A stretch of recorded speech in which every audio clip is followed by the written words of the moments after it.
Shalene from TSC Tuition, and today I'll be reviewing a statement of intention on a Golden Age creative response.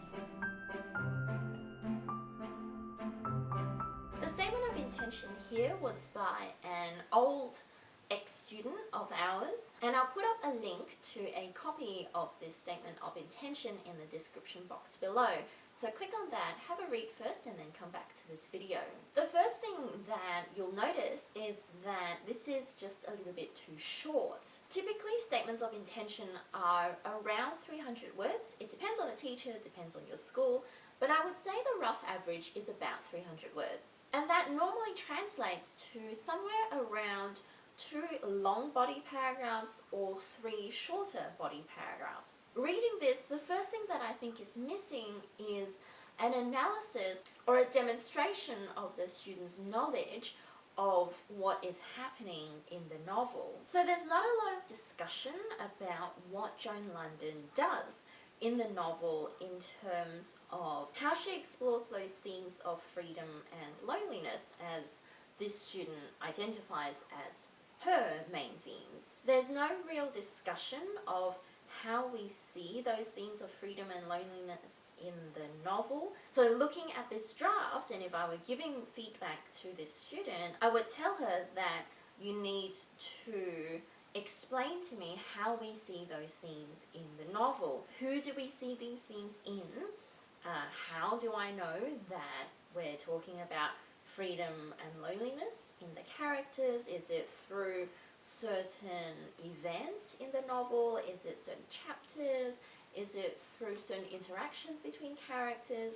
So I really want to see that in the statement of intention, just so I know that the student understands these themes really well in the novel without her creative response. I think this student has done well in talking about how they've tried to express the themes of loneliness in the characters, but there is a lot of simply talking about the plot of the novel and also the plot of the creative response. So there's not a lot of demonstration of how this student has done that.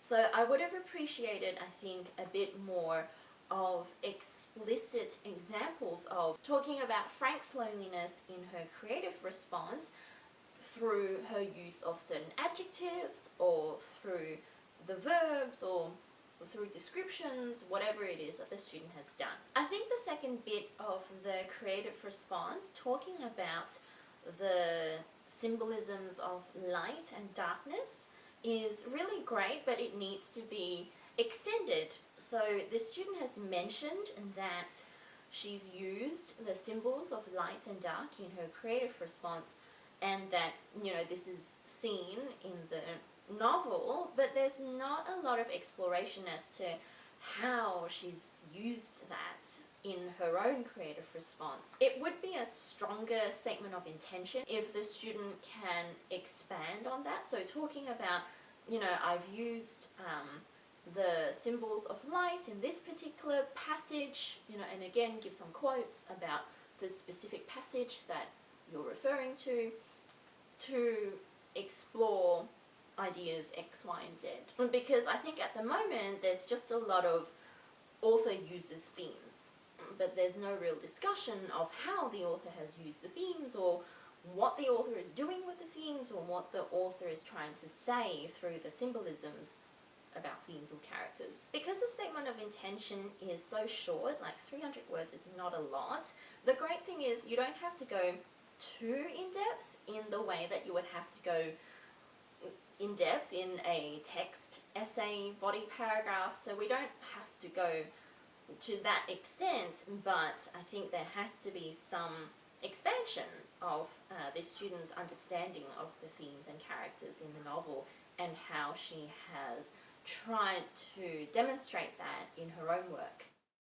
So I hope that was helpful. As always, like and subscribe to all of our social media channels so that you can get our latest tips and tricks to achieving your best in your English subject. And as always, if you'd like to get some one-to-one tutoring in the eastern suburbs of Melbourne, please contact us and we can send someone to you. Thanks for watching.